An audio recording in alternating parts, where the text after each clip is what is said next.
So I am Lila's mother, and I happily live with her in a community called Fraternity.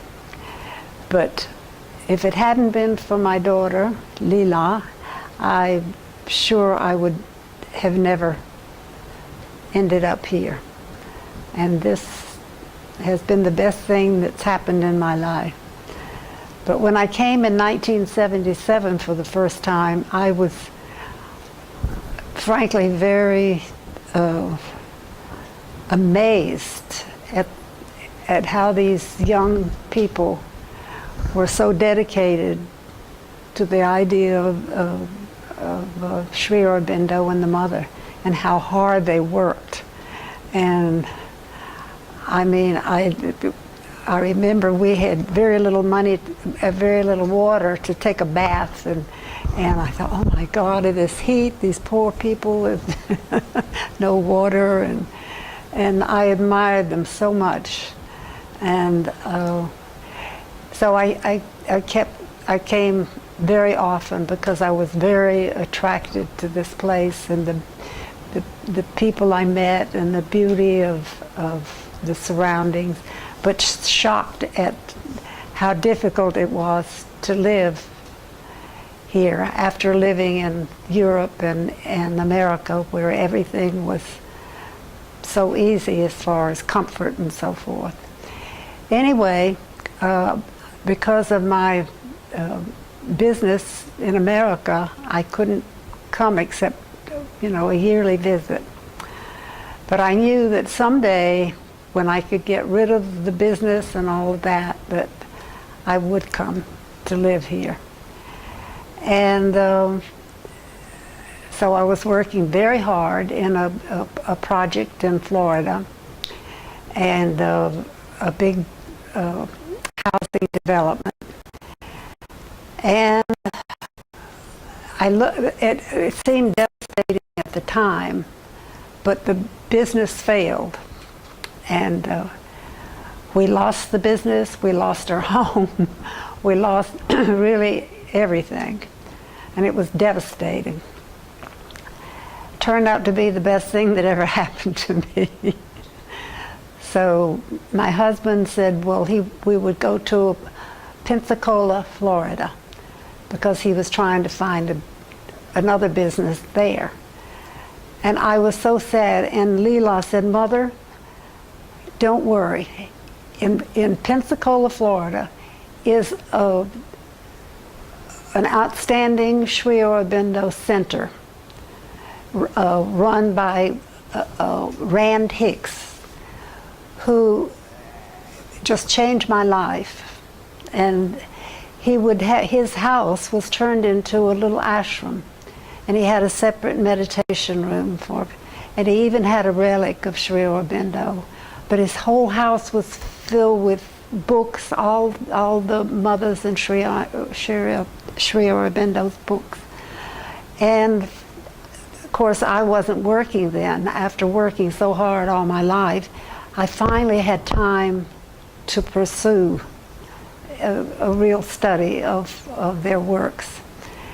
And every Wednesday and every Sunday night we had study groups, we had meditation in this room, and we celebrated all of the Indian holidays, and Rand was a wonderful, wonderful teacher.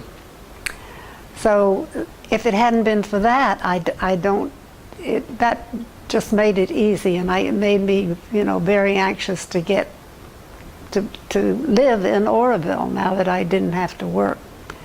So I, of course, came back to see Lila every year until I could make the move to Auroville, which I did in 1998.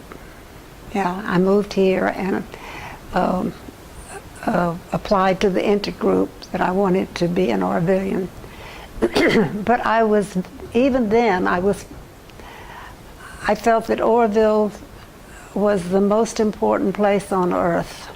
I had lived in a place, I grew up in the South, in the United States, And it was a horrible childhood. I'm 84 now, and back then I couldn't wait to get out of the South because they were so cruel to the African American people who couldn't use the same restaurants. They couldn't drink out of the same fountains. It was cruel. And I got out as quickly as I could.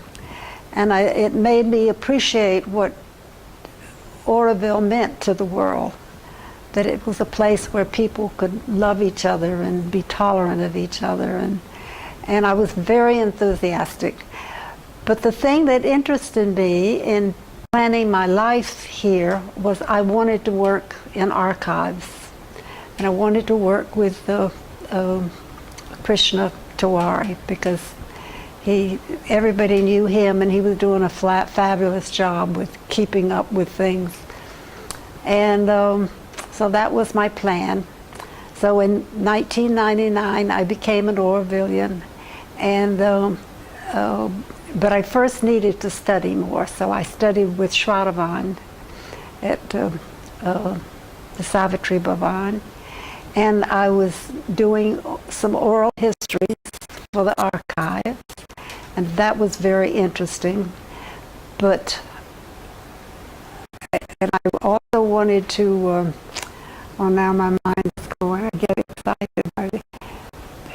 Oh, and I wanted to do a lot of chamber duty in the Mantra Mandir, and I did that. And then I was really quite suddenly, in 2000, my health started deteriorating. And it gradually got to the point where I couldn't leave the house. But that too turned out to be an opportunity for me to study and focus myself, and I've never lost my love of Auroville, even though I've kind of been a shut-in. And I feel so lucky. I'm 84, and I found this in my life, but I wouldn't be here if it weren't for my daughter, and I'm very grateful to her. And I live with her now, and she takes good care of me, and I have one friend here, and so I've been